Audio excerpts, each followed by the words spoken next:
Okay, hi and welcome to the iMapp webinar. This is Maggie, one of the trainers at the association. Again, this is being recorded and will be posted for you to view later on. To get started, make sure that you go to miamirealtors.com.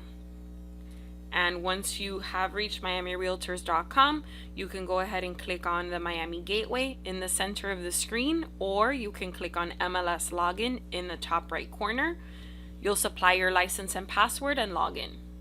Okay, once you've reached your gateway, look for the iMapp icon. It's usually somewhere near RPR and Realist because those are your three tax roll programs, RPR, iMapp, and Realist.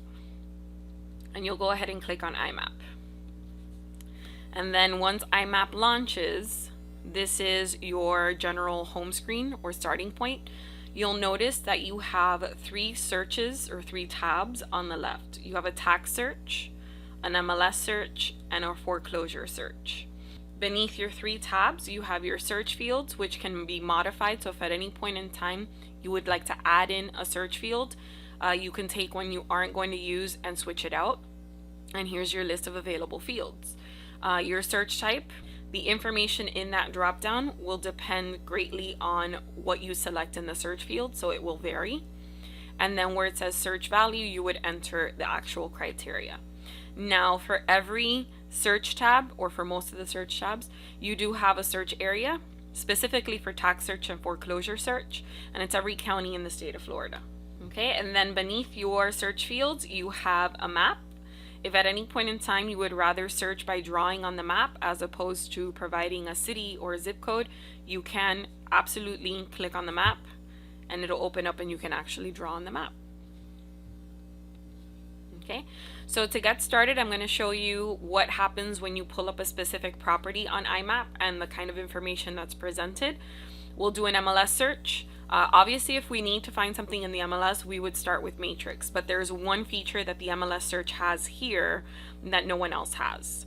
And then the foreclosure search is going to be for you to search foreclosures and possibly or potentially farm those foreclosures. All right, so we're going to start with a tax search. Please remember that iMapp is actually built into Matrix. So, for example, if you are in Matrix, you actually have iMapp linked in a few different places. You have iMapp linked across the top. You also have it listed in your widget for external links right there. You can actually also click on links in the top menu bar and it would be listed there as well. And it is also listed specifically with each property that is listed in Matrix. So for example, I'm going to go ahead and just pull up a property really quickly, but when you're looking at results, it's actually all the way to the right. It's a blue circle with a white eye, and if you click into a listing, you can actually click into iMapp using the icon in the top bar as well. In the tax search, you can go ahead and supply a specific property address. You can also do a little bit of prospecting and farming, which I'll show you a couple of examples later on. But just to get started, we can go ahead and plug in an address where it says property address in the second row.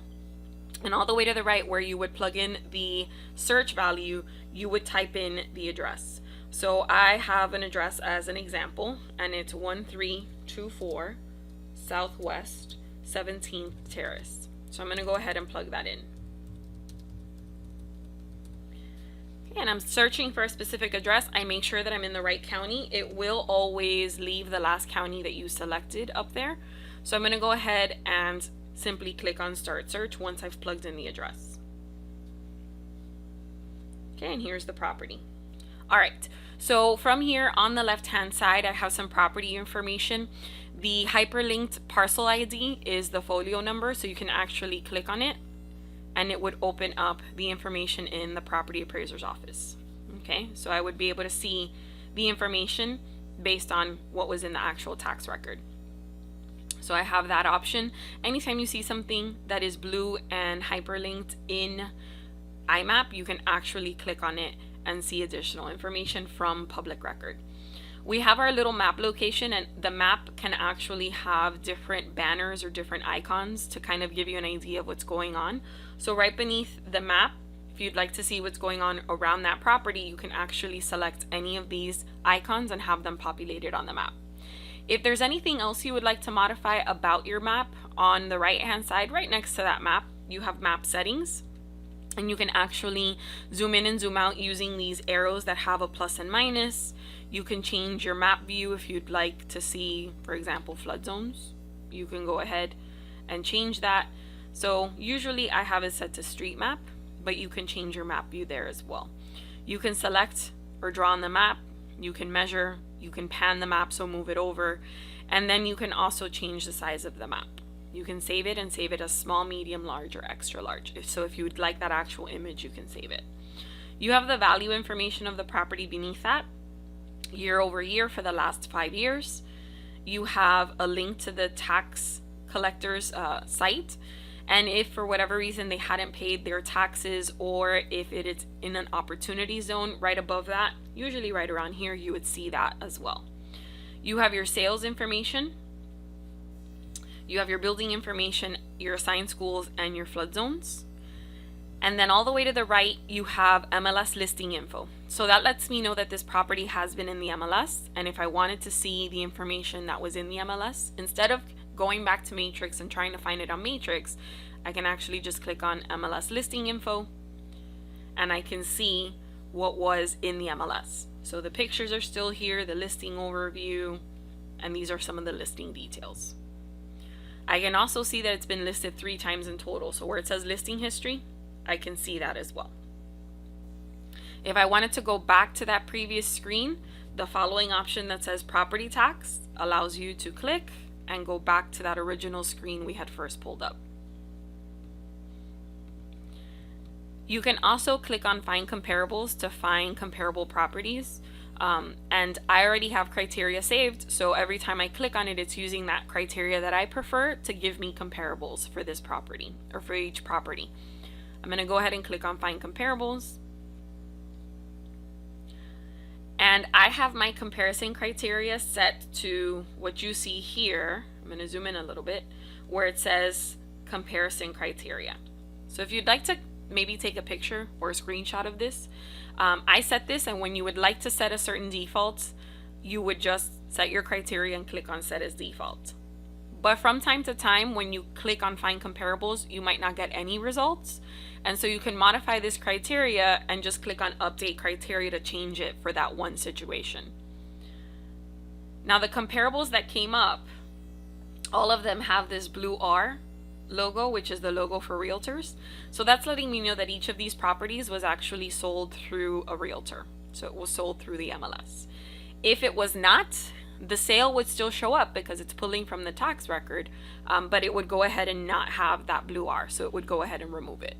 All right, so as I was mentioning, if it does not have that blue R logo, it will signify that it was a sale that occurred without the use of an agent. So it could potentially be a quick claim deed, it could have been an intrafamily transfer, it could have been a for sale by owner. And it would go ahead and it would, if it was a quick claim deed or an intrafamily transfer, it would go ahead and say that in the sales information. Now for the information that's at the bottom for those comparables, you're going to see the projected sale price based on value ratio and based on price per square foot. You'll also see some stats, high, low, median, and average listed right to the right of that. Okay. And then if at any point in time you don't agree with any of these comparables, you can search any property that you would like, whether it's single family, townhouse, commercial, residential, as long as it exists and as long as it's in the public record, you can go into iMapp, plug in the address, and find the address, find the property. So if at any point in time you do not agree with these comparables, you can actually go ahead and remove them simply by removing the check mark. So if I feel like something is too far below the value of what I've started to see based on my research, I can go ahead and I can remove the check mark. Okay, so then that would gray it out and it's at the bottom, so it's still listed there, but it's been deactivated, so it's not being included in the calculation. Continuing with what you see on the right hand side, you can go ahead and next to find comparables or beneath it, there's some residential MLS stats. So that is coming from the MLS and it is based on residential information for the zip code, and you can go ahead and see anything that you'd like that's listed here. So you can compare new versus sold, you can compare all sales, sold listings, and inventory. Okay. Okay. Beneath that, you have some information on demographics.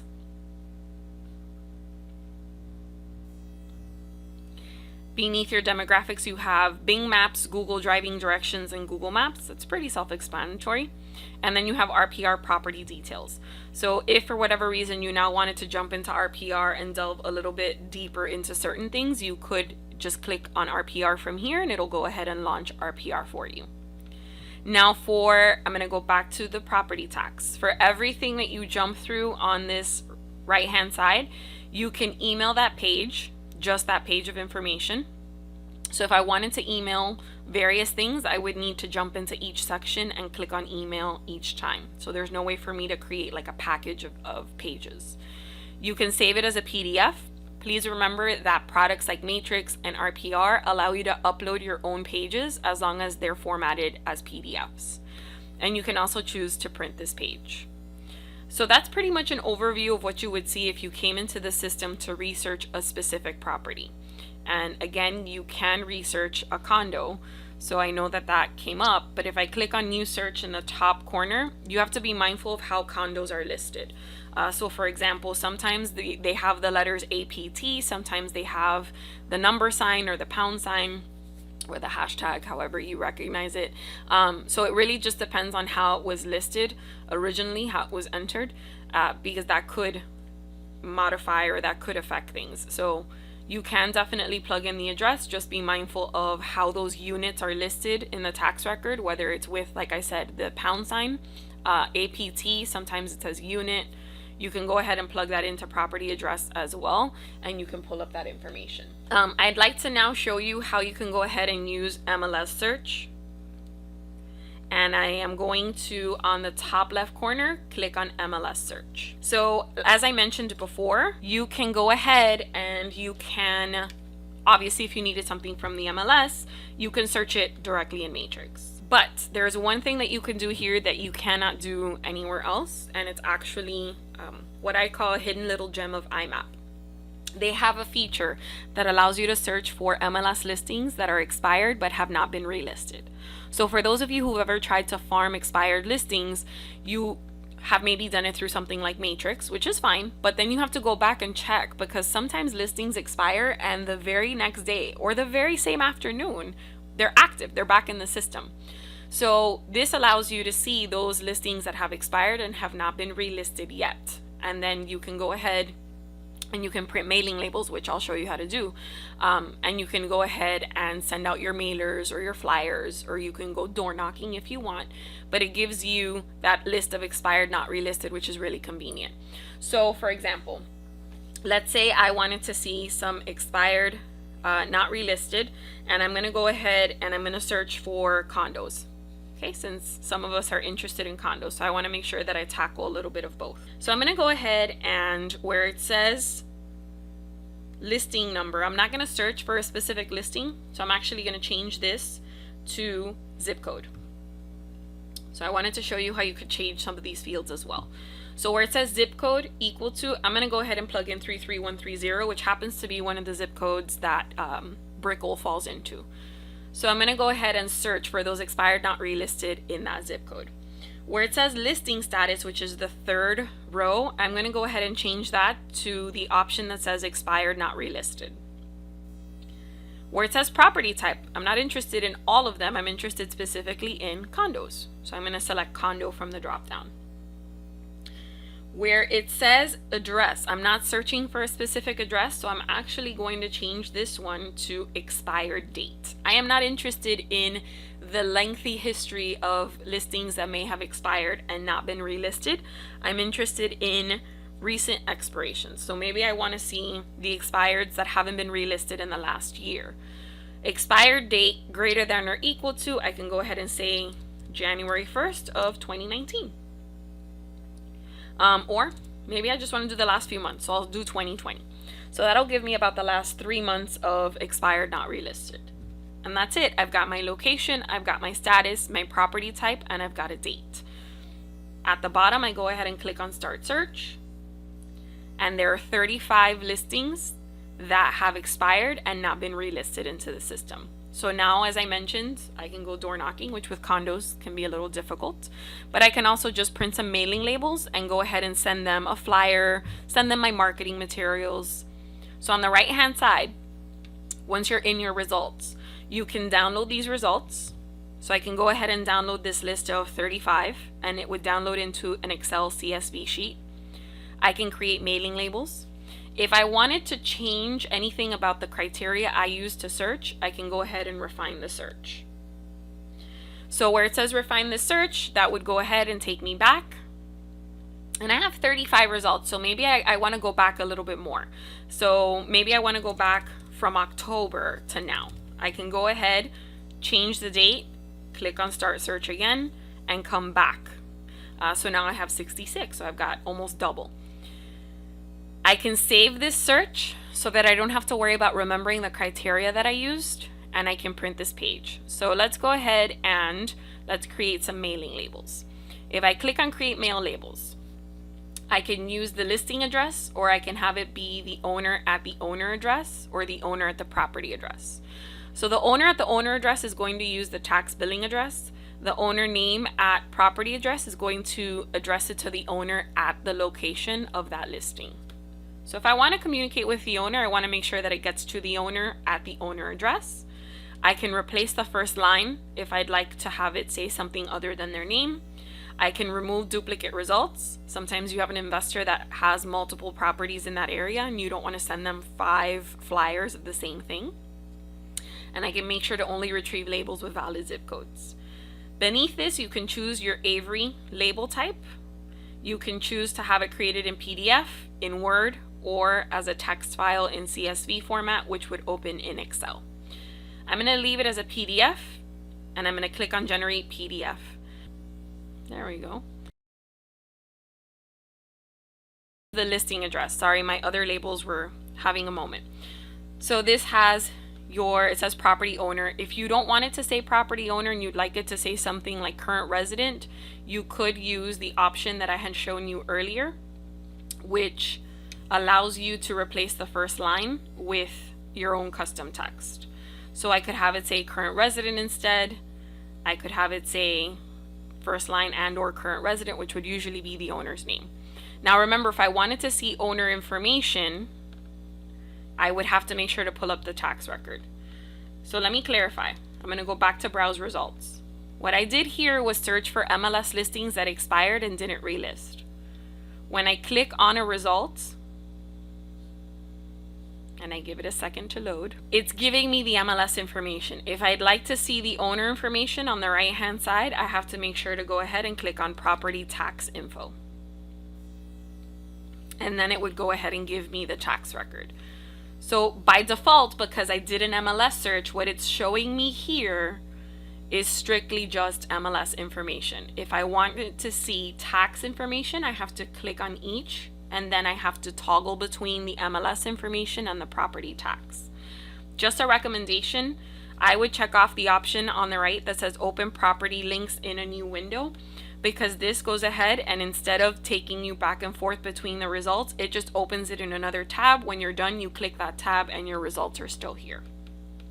So we can create those mailing labels I mentioned. Now, if I wanted to save this search and maybe just come in here continuously and go ahead and address those expired not relisted, maybe I don't want to have to constantly be worried about the criteria that I used.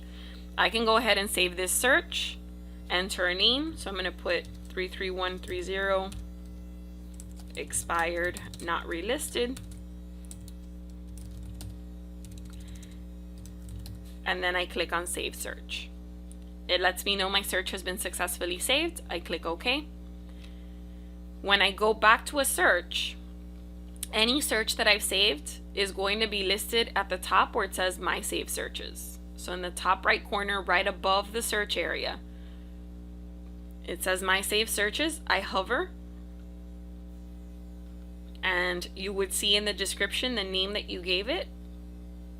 Here's the one I just created with you guys. I click, it fills everything out for me. So now all I have to worry about is maybe changing the date and then going ahead and starting the search.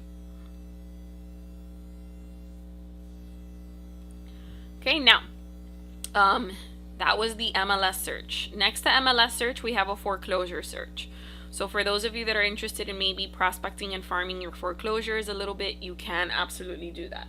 So the first thing you would need to do is address the list pendants. List pendants is that initial notification that starts that foreclosure process. So we're going to go ahead and where it says case number, we're going to change that to list pendants because I'm not searching using a specific case number. So where it says list pendants, I can go ahead and say equal to yes. I'm interested in those who have been recently served with that list pendants. Now I'm going to use a zip code. So where it says property zip code starts with, I'm going to plug in 33127. And where it says filing date, I don't want every foreclosure in the history of foreclosures. I want recent foreclosures. So again, I'm just going to say, show me foreclosures in the last year. So I'm going to put 01/01/2019. I did some single family. I did condos for the expired, not relisted. So this time I'm going to do some multifamily. So I'm going to do a little bit of semi-commercial. So in property use code, you can actually check off multiple, but I'm going to go ahead and select just multifamily 1 to 10 units, which is residential income. So I've said list pendants, yes. I've specified a location. You can use a zip code. You can use a city. And I've specified property use code as well as the filing date. Now let's say I wanted to look in multiple zip codes. All I would have to do is make sure that there are 2 or more rows, one right after the other, that say the same thing. So if I wanted to search in another zip code as well, I would make sure to switch one right beneath it or above it to zip code. And on the left hand side where it says and or, I have to always make sure to switch to or, because it is physically impossible for a property to exist in one zip code and another. It has to be one zip code or another. And I'm going to go ahead and make sure it's the same as my previous one and plug in another zip code. So again, when you're searching in more than one location, you have to assign more than one row to that field. You can't just list it with commas. And then you have to make sure that where it says and or all the way to the left, that you make sure it says or, because a property cannot exist in more than one place at the same time. So we're going to go ahead and click on Start Search. And I have 31 multifamily properties that have gone into foreclosure in the last year. Well, a little more than a year. You can click on the case number and actually see some of that information from the public record. You can click on any of these and see the information, the property tax information for that. I'm going to go ahead and just kind of scroll down. So it says foreclosure. It was filed January 3rd of last year. And if you wanted more information on the foreclosure, you could go ahead and use the case number, which is supplied right here. And you can go ahead and go to the court website. So you can click on any of these. It's going to show you who the plaintiff and defendants are. If they have an attorney and that information is available, they'll go ahead and give it to you as well. So some of these are either blank or it's going to say not provided. Like this one says not provided. But if it's available, it's going to go ahead and it's going to show you who the attorney is as well.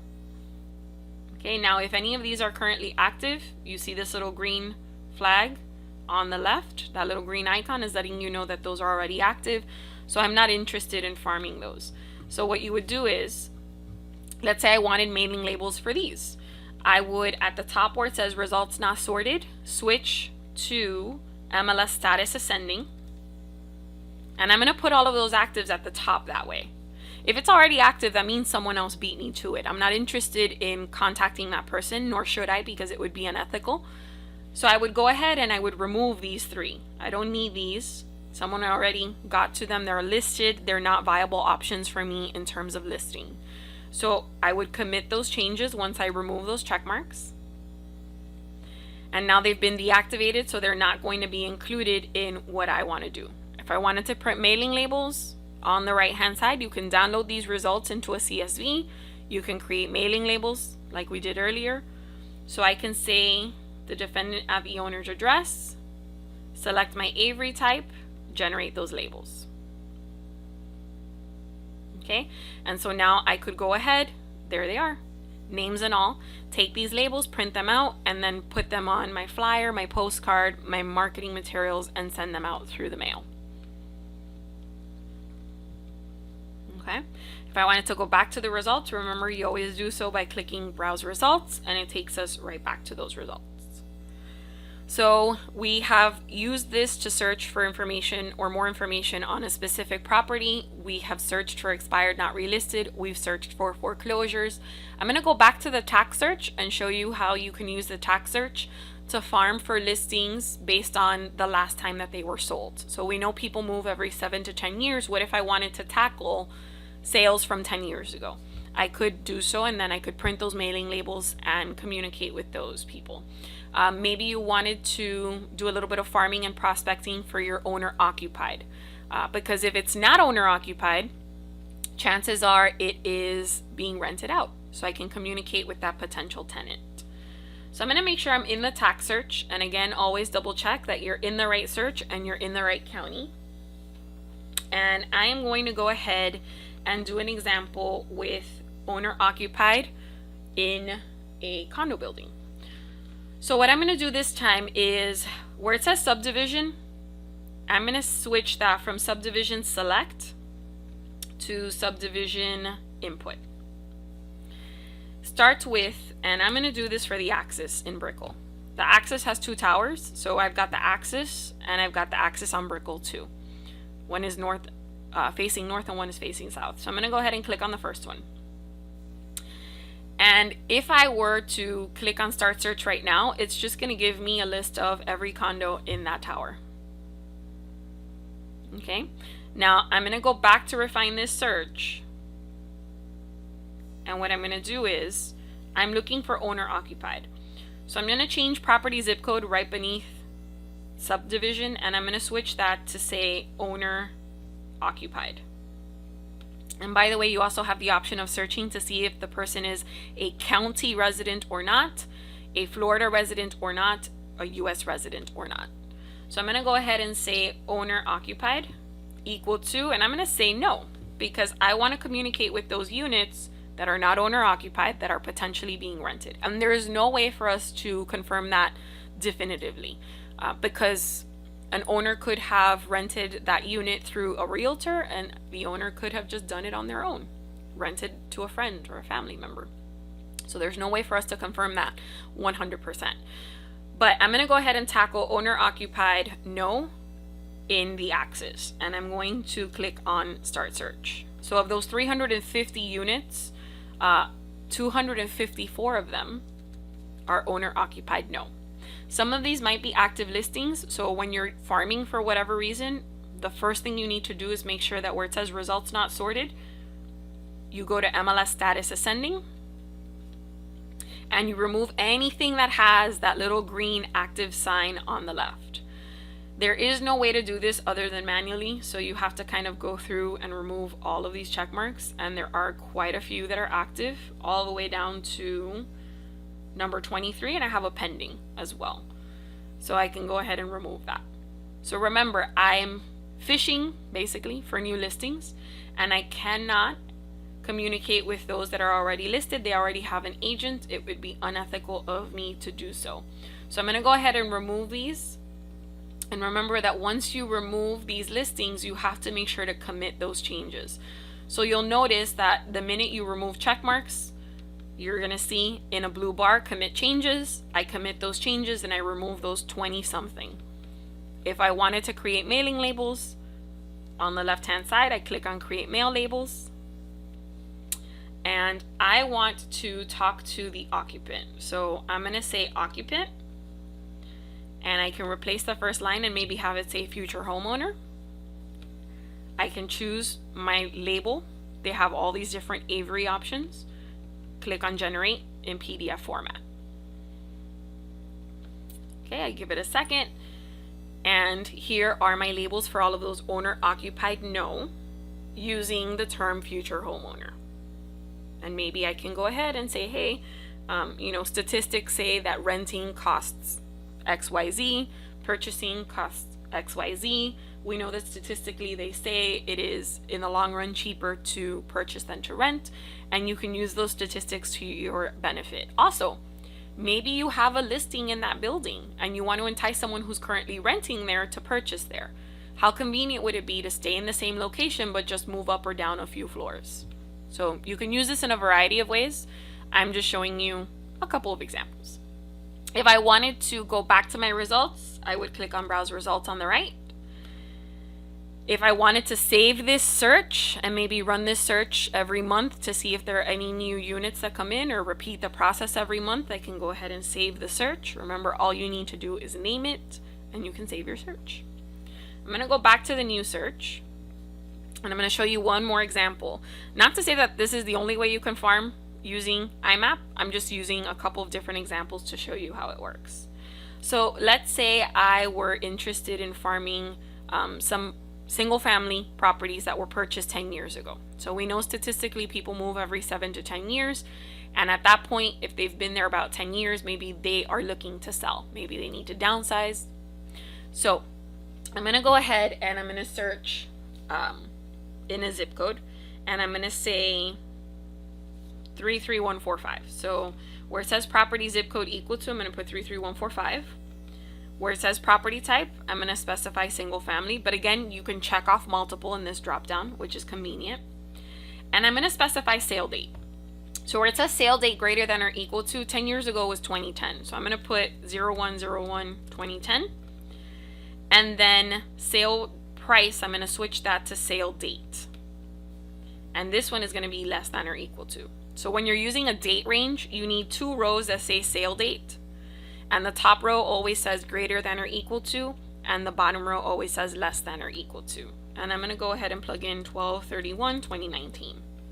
So I want every single family home, oh, I'm sorry, not 2019, every single family home that sold in the year of 2010. I'm going to go ahead and click on Start Search. And I have 99 results. Remember, the first thing you need to do is sort these results, MLS status ascending. I only have 1 active. So I'm going to go ahead and remove that one and say commit changes. I can download the results so you can upload those into maybe another platform that you use to create your mailers. I can create my mail labels. This time I want to address the owner. So I'm going to put owner address. I select my label. I create the PDF. Now I am going to show you what happens when you download the results, because sometimes there are phone numbers, not always. Okay, here are my labels with their address. So I'm going to go to download results on the right hand side, and sometimes, not always, you might find some phone numbers if you use the download layout that says phone. You can select all fields. You can customize what fields you're interested in. You can have it be a CSV file, an Excel file, or a database file. Now, there are not always phone numbers. And when there are phone numbers, you still have to verify if they're on the do not call list or not. So this is what the download looks like. And sometimes, like I said, there are phone numbers and sometimes there are not. So I have quite a few phone numbers that popped up. I need to verify if they're on the do not call list. Okay, and some of them are incomplete. So of the 99 results that I just downloaded, I have a handful of phone numbers, and I now need to verify that they're not on the do not call list before I call them. All right, so I'm going to go ahead and close that out. And I'm going to go back to the home screen. So that is pretty much the overview of iMapp, with some examples of how you can use iMapp to do some farming and prospecting. If you have any questions, I had mentioned that you could go ahead and place them in the chat. So I'm going to go ahead and tackle the chat options. I'm going to tackle the chat questions. So, does this only allow single homes? Can you not search a condo address? So I had addressed that earlier. You can definitely search a condo address. You just need to make sure that when you search a condo address, you are aware of how that condo is listed, or how that information is listed, basically. So for example, I'm going to go ahead and plug in an address for a condo. So I'm going to put 79 Southwest 12th Street. And this is what I'm mentioning with condos. So you see how here it says number and then the unit number. Sometimes they don't have that. Sometimes they have, it'll say unit or it'll say apartment. So you need to be aware of that. If I go back to refine this search, I can go ahead and if at any point in time you wanted to use anything, you could absolutely use this. So they have unit number. So I can put the address in one line and then in the line right beneath it, put unit number and plug in the unit number. So you can definitely search for condos. Where did you go to see all the owner names? So the owner names are in the actual property info. And when you download the results, you would see a column with the owner name. Can I search international owners? Can you please clarify? So I'm addressing the questions one by one. Someone asked, can I search international owners? What does that mean? Are you looking for owners that are living outside of the country? If so, you can use the option that's owner is US resident equal to and say no. So you would use the search field that says owner is US resident, and where it says search value, you would just switch from yes to no. Can you repeat the last part of how and why you would download the CSV? So the CSV that I downloaded had phone numbers. So the reason I downloaded it was to get access to those phone numbers. Sometimes you also download to CSV because if you're using a customer relation manager or some sort of farming tool that finds information for owners, you need the owner address. And so you would download those property addresses and upload them into those other platforms. None of our products and services really do that. But I know that there are members who are using products that do that. And so you may want to download them for that reason.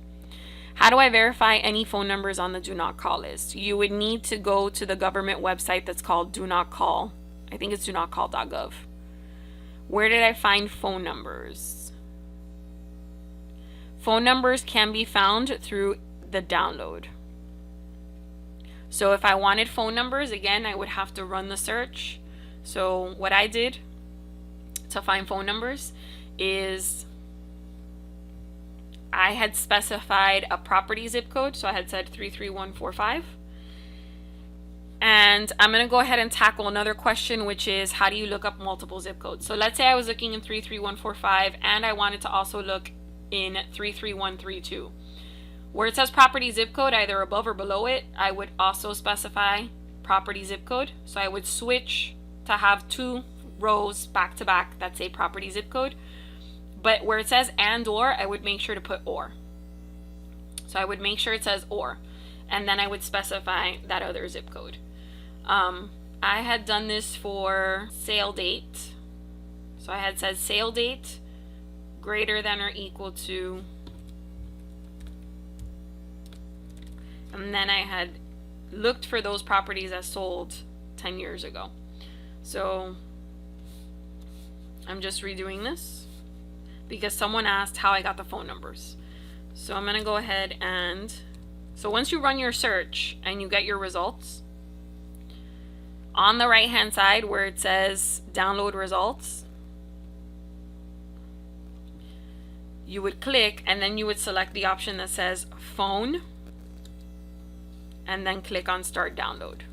And that would go ahead and get you that export. Sometimes you run that export and you have 0 phone numbers, just so that you know. You have Remine, which is on your gateway, which you can purchase contact information for $3 per property. And you also have a mobile application called HomeSnap that has some information and contact info, not all. For more information, be sure to visit youtube.com/Miami Realtors or visit Miami Realtors Live. Thank you for being a Miami member.